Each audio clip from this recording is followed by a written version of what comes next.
Sáquennos de aquí. Entrevista a María Sima. Nicky Elts. Editorial. Gratis lo recibiste, gratis ofrécelo.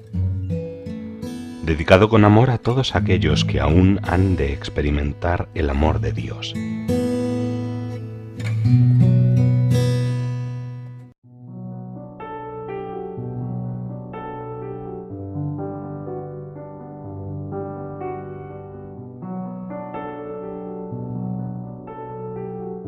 El matrimonio, la familia y los hijos. Muchos padres dicen que las familias cristianas son demasiado autoritarias con sus hijos. ¿Qué responde usted a este comentario? Los padres no deben ser nunca autoritarios, porque así lo que hacen es perder la autoridad, el afecto y el apoyo de sus hijos. Existen muchos padres autoritarios con sus hijos y no son cristianos. Por tanto, ese comentario no es realmente válido. Los padres que sean cristianos no deben ser autoritarios, sino tener, sobre todo, autoridad. Y las normas que se consideren necesarias en el hogar deberían ponerse desde muy temprano, cuando los hijos son pequeños. Más tarde, los padres deberían enseñar las verdades sobre Dios a sus hijos con mucho amor, y ellos deberían conocerlas antes. Ser siempre negativo diciendo «no hagas esto, no hagas aquello», no es manera de ser cristiano. Los padres deben destacar constantemente lo positivo, lo que hay que hacer, y respaldarlo de inmediato con pruebas que ellos puedan comprender. Hay que decirles que de esas acciones saldrá el bien. Los padres deberían imitar la misericordia que Dios tiene con ellos, y mostrar siempre esa misma misericordia y bondad a sus hijos.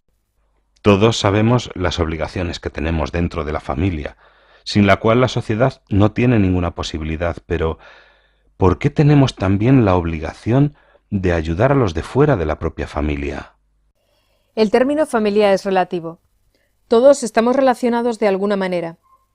No importa lo que los científicos puedan decir en contra. Todos somos una familia y solo una familia. Sobre esto, un alma del purgatorio me dijo que quien no hace todo lo que puede para el bien de los demás no tiene derecho a la vida.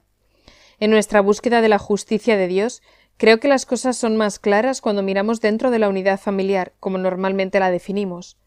Así que tenemos la responsabilidad y la capacidad de ayudar tanto a nuestros tatarabuelos como a nuestros tataranietos. En el caso de los tatarabuelos debemos rezar y continuar haciendo nuestras buenas obras. Y en el caso de los tataranietos podemos y debemos disponernos a vivir una vida llena de paz, fructífera, saludable y llena de felicidad. ¿Qué respuesta le daría a esos padres cristianos que con buena intención dicen que a los hijos se les debería permitir elegir la religión que quieran cuando sean mayores? Les diría que al pensar así, están permitiendo que Satanás y esta sociedad secularizada aleje a sus hijos de la verdad absoluta sobre nuestro Dios amado. ¿Qué buen padre podría permitir que sus hijos elijan entre la comida sana nutritiva y una que les debilita lentamente y que acabaría envenenándolos y matándolos? ¿Qué padre permitiría voluntariamente que sus hijos vivan sin amor y sin cariño? Los padres que dicen o hacen esto nunca, pero nunca han rezado o no se han preocupado de hacer crecer su propia bondad. Con esto se está ignorando a Dios, lo que le hace sufrir mucho. Usted ha dicho que hay niños en el purgatorio. ¿También se le han aparecido? Sí, también se me han aparecido niños. Los hay de todas las edades, a partir de los 4 años. Como sabe, los niños tienen una conciencia más fina que la mayoría de los adultos. Tan pronto como conocen la diferencia entre el bien y el mal, asumen su responsabilidad. Generalmente se enseña que la línea se encuentra en la edad de la razón. Están equivocados, en realidad es la edad de la conciencia. Es muy importante, por ejemplo, que si un niño está muy enfermo y en probable peligro de muerte y solicita a un sacerdote para confesarse, respetar su solicitud y llevarla a cabo. Sé que no suele ser así y es un serio error de los adultos responsables de ese niño. Conocí a un niño de 4 años y medio que insistía en confesarse de un pecado y tenía muy claro el mal que había cometido. Me parece que usted tiene un especial amor y cariño por los niños. Digo esto porque he oído que da clases a los niños pequeños aquí en su pueblo. Sí, tengo a muchos niños alrededor desde hace mucho tiempo. Les enseño el catecismo. ¿Qué más han dicho las benditas ánimas del purgatorio sobre lo que debe hacer y no debe hacerse en las escuelas? Han dicho que no debería impartirse educación sexual en las escuelas. Son los padres los que deberían tratar estos temas con sus hijos una vez que comienzan a hacer preguntas. Es algo que debería quedar bajo el criterio y el cuidado de los padres, porque los hijos aprenden el verdadero amor, el que permanece solo de sus padres. Hoy en día se ha delegado demasiado en manos de diversos organismos públicos a quienes no les corresponde enseñar cuestiones espirituales en las que el amor y el sexo son facetas importantes. Los profesores no creyentes deben mantenerse al margen de la santidad de la unidad familiar. En este asunto la televisión hace mucho daño hoy en día. Muestran el amor como un simple producto para consumir y desechar. Esto es una gran distorsión y por tanto un pecado grave contra el verdadero amor y contra Dios mismo. Se le han aparecido almas que practicaron desviaciones sexuales. Sí, y deben sufrir mucho. ¿Qué deberían hacer los padres para formar la conciencia de sus hijos? El buen ejemplo es lo más importante. Luego, rezar mucho por ellos y con ellos. Bendecirlos a menudo, eso vale mucho. Y luego, darles una buena educación. Lo más importante es lo que reciben antes de ir al colegio. Jesús nos dijo que dejemos que se acerquen los niños a Él y que no se lo impidamos. Usted dice que la han visitado algunos niños del purgatorio. ¿Podría contarme acerca de uno o dos de estos casos? Una niña de 11 años se presentó una vez y me dijo que había apagado una vela en un cementerio y que se había llevado un poco de cera para jugar. Ella sabía que no debía hacer eso, y por lo tanto estuvo en el purgatorio durante un tiempo. Me pidió que encendiera 2 velas benditas y que soportara lo que fuera necesario para su liberación. Otra vez, una niña mucho más pequeña vino a mí, porque en Navidad le habían regalado a ella y su hermana melliza una muñeca con carrito a cada una, y su madre les había dicho que las cuidaran mucho. A esta niña en concreto se le había roto la suya, y para que no la pillaran, cambió en secreto su muñeca con la de su hermana, que estaba bien. Esto es lo que tenía que reparar en el purgatorio, pero por supuesto yo recé y la ayudé en su camino.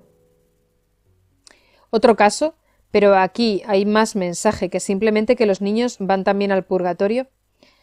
Había 2 familias que vivían una justo al lado de la otra. Una tenía dinero, la otra era relativamente pobre. Un día, la niña pequeña de la familia adinerada le dijo a su madre que quería regalar toda su ropa y todos sus preciosos juguetes a la vecina pobre. Su madre obviamente se sorprendió y le preguntó por qué quería hacer tal cosa. La respuesta de su hija fue que de esa forma podría ir siempre allí a jugar con la otra pequeña. Su madre respondió que la otra niña también podía venir a su casa a jugar. No, no, insistió, debo hacerlo, lo haré. Los padres hicieron todo lo posible para que cambiara de opinión, pero no tuvieron ningún éxito. Finalmente le dijeron, está bien, ve y hazlo, pero no esperes que volvamos a comprarte otra vez toda la ropa y los juguetes. Bueno, no hay problema, dijo la niña, y entregó a su vecina sus juguetes y su ropa. 2 días después, la niña salió corriendo por la puerta de casa sin mirar y murió atropellada por un automóvil. Sus padres, que estaban sufriendo terriblemente, vinieron a mí para preguntar por qué había sucedido eso. Accedí a preguntarle las benditas ánimas del purgatorio al respecto, y pronto me llegó la respuesta. Fue la siguiente. El sufrimiento por la muerte de su hija les ha garantizado que uno de sus hijos no acabaría definitivamente perdido. Por tanto, la muerte de la niña fue una reparación por adelantado por algo que Dios había visto que sucedería. Dios es un Dios que nos ama mucho, y ahora ambos niños, y no solo uno de ellos, estarán pronto con Él. Con respecto a la niña que robó la cera del cementerio, he notado que le pidió que usted encendiera 2 velas benditas por la que ella había apagado. ¿Es esto un ejemplo de lo que se entiende por reparación extra? Sí, exactamente. Ujú. Anteriormente, dijo que los niños están más cerca de Dios y esto se debe a su inocencia. ¿Sucede también que los niños reciben gracias especiales por su buen comportamiento provocado por el ejemplo de sus padres? Sí, y muy a menudo.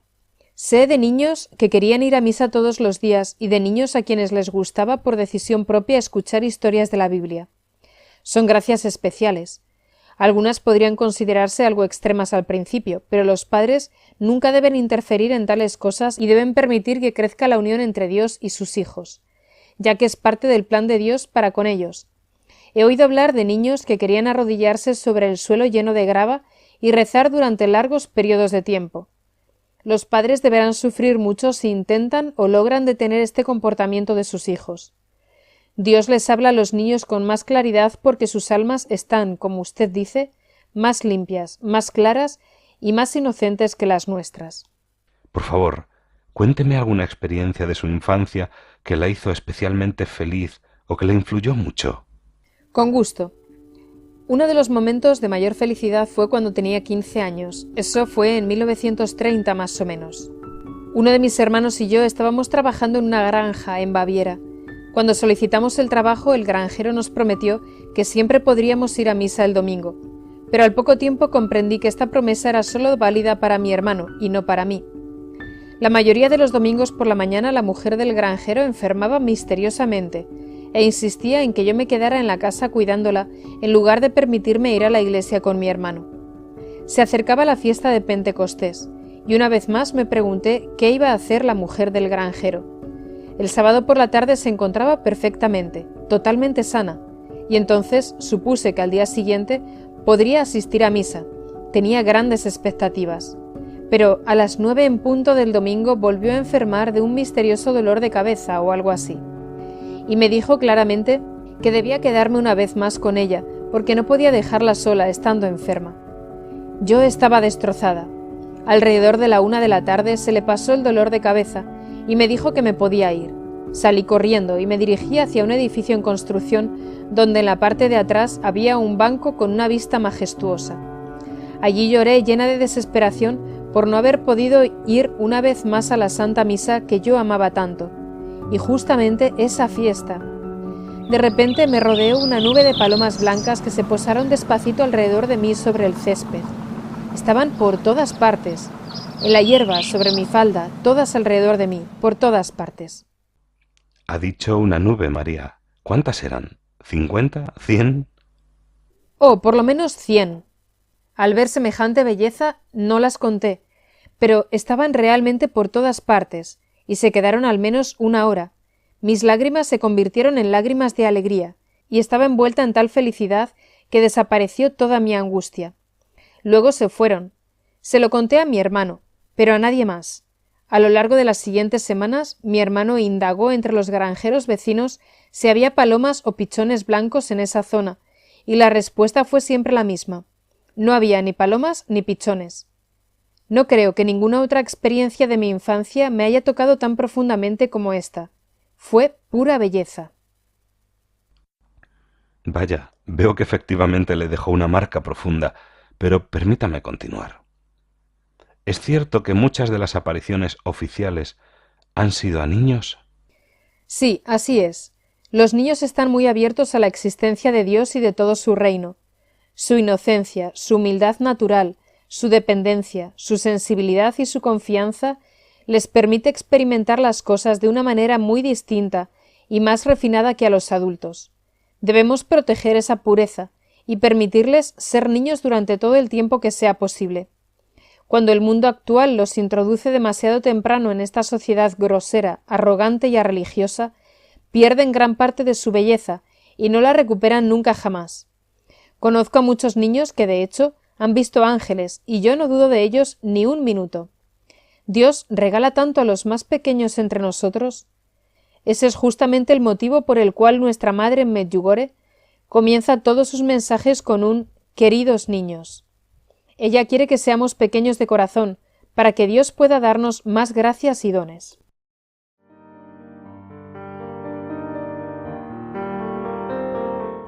Trabajo y dinero.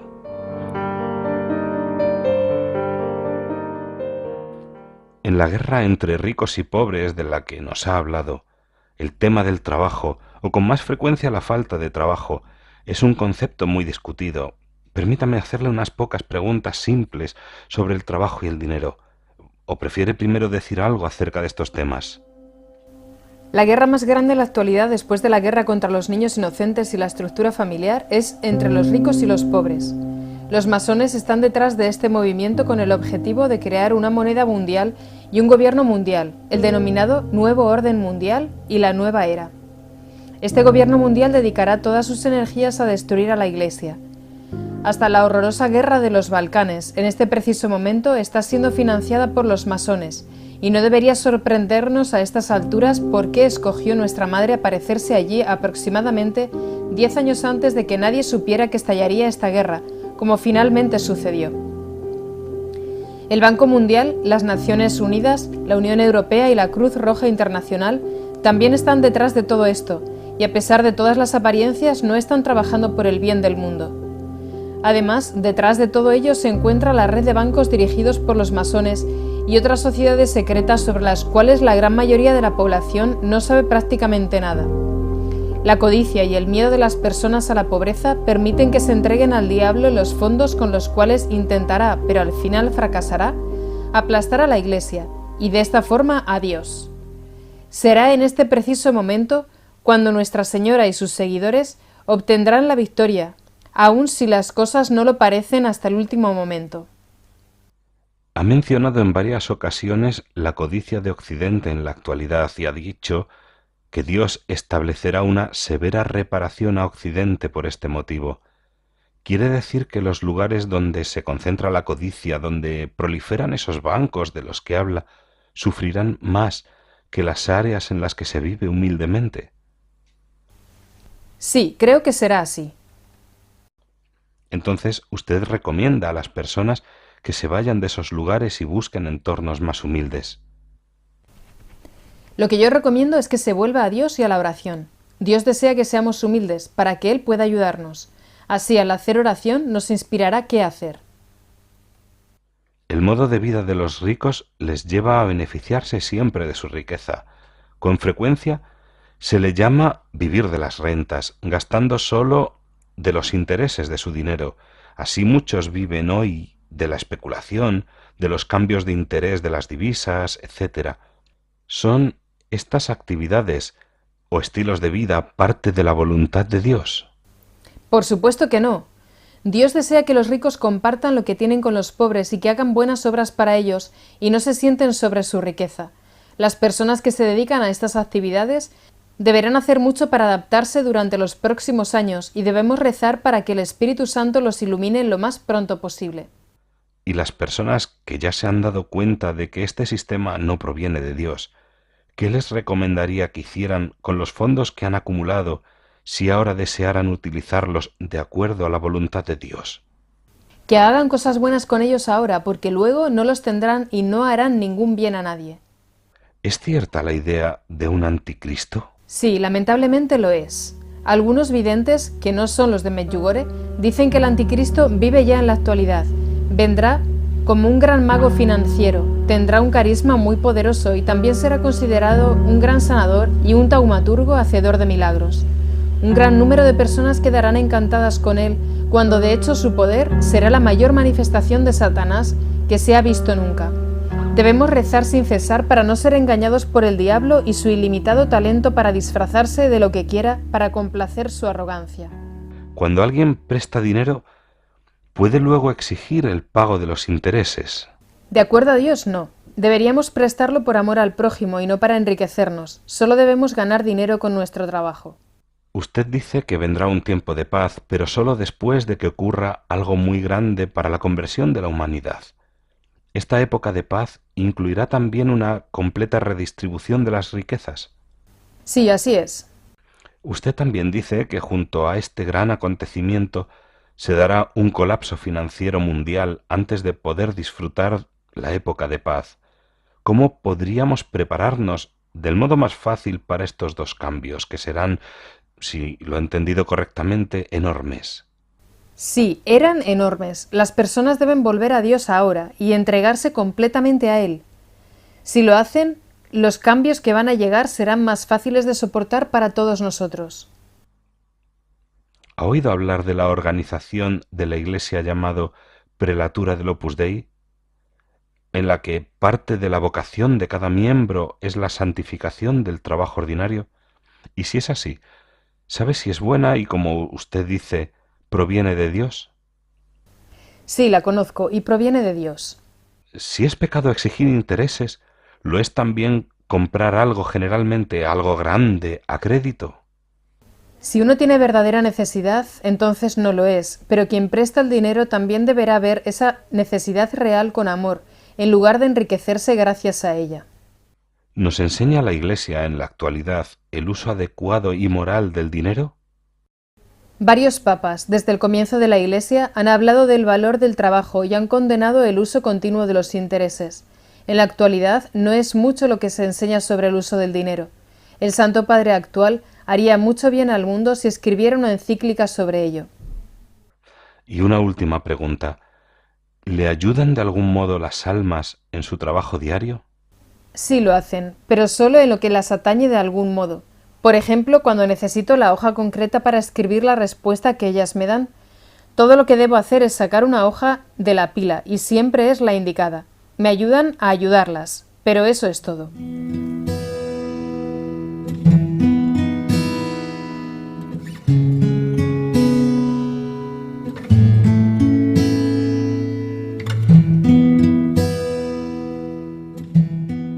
Sáquennos de aquí.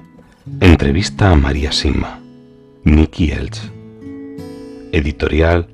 Gratis lo recibiste, gratis ofrécelo. Dedicado con amor a todos aquellos que aún han de experimentar el amor de Dios.